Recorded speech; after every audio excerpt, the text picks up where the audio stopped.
Hi hello నమస్తే welcome to my channel Nalini's travel and food blog. Today blog వచ్చేసి broccoli stir fry ఎలా చేస్తానో చూసేద్దాం, వచ్చేసేయండి. ఫస్ట్ ప్యాన్లో అయితే బటర్ వేసేసుకున్నాను.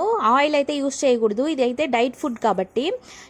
సో బటర్ అయితే యాడ్ చేసుకొని అది కరిగేంత వరకు కొద్దిగా వెయిట్ చేద్దాము.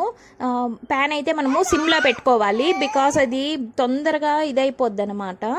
సో మనము సిమ్లో పెట్టేసుకొని బటర్ అయితే కరిగేంత వరకు వెయిట్ చేద్దాము. అందులో మనము చిన్న చిన్నవిగా బ్రోకల్లీ అయితే కట్ చేసి పెట్టేసుకుందాము. బ్రోకల్లీతో పాటు నేను క్యారెట్ కూడా యూస్ చేస్తున్నాను. ఇంకా మనము మష్రూమ్స్ ఇలా పన్నీర్ ఏదైనా యూస్ చేసుకుంటే కూడా చాలా బాగుంటుంది.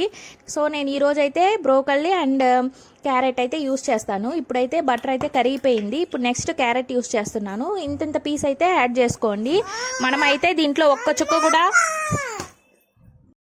వాటర్ అయితే మనం యూస్ చేయట్లేదు. ఇప్పుడు బ్రోకల్లీ యాడ్ చేసుకున్నాక బాగా కలపాలన్నమాట. దాంట్లోనే వాటర్ వస్తుంది, బ్రోకల్లీలో వాటర్ వస్తుంది. ఇప్పుడు కొద్దిగా సాల్ట్ యాడ్ చేసుకునేసి మనము క్లోజ్ చేసేసుకుందాము.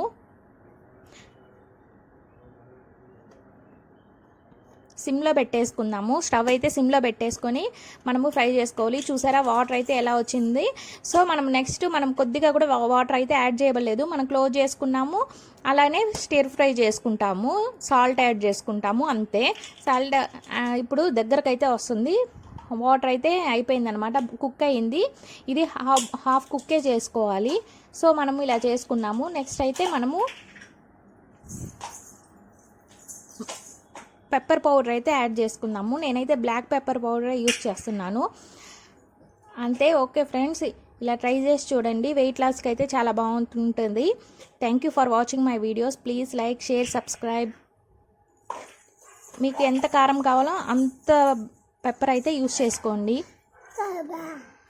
డిష్ అయితే రెడీ అయిపోయింది. Okay, thank you.